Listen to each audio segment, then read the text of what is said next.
আমি আমার হাজবেন্ডকে ছাড়া কোনো কিছু বুঝি না, এখনো না। আপনি যদি বলেন যে আপনার তো বেবি হয়ে গেছে, আপনার কি বেবির প্রতি কোনো অ্যাটাচমেন্ট? হ্যাঁ আছে, কিন্তু বেবি কোত্থেকে আসলো? আগে আমার হাজবেন্ড আমার ফার্স্ট প্রায়োরিটি। আমি আমার বাচ্চার থেকে আমার স্বামীকে বেশি ভালোবাসি।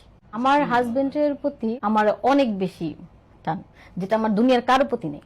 যে মা আমাকে জন্ম দিয়েছে তার প্রতিও নেই। আপনার কাছে কি মনে হয় আপনার স্বামী আপনাকে আপনার ভালোবাসার মূল্যটা দিচ্ছে? 100%। তা না হলে তো 17 বছর একটা মানুষের সাথে থাকা সম্ভব না। একটা মানুষের সাথে সে যদি ভালোই না বাসে, 17 বছর কখনো থাকা সম্ভব না। সেও তার বাচ্চার থেকে বেশি আমাকেই ভালোবাসে। এমন একজন স্ত্রী পাওয়া কিন্তু সৌভাগ্যের ব্যাপার। এমন একজন স্ত্রী পেলে জীবনে অনেক কাজ কিন্তু সহজ হয়ে যায়। একজন স্ত্রী যদি সহযোদ্ধা হয়, সাপোর্টিভ হয়, সম্পর্ক যদি অনেক ভালো হয়, এটা যে কত বড় একটা ব্লেসিং, যার জীবনে এমন স্ত্রী আছে।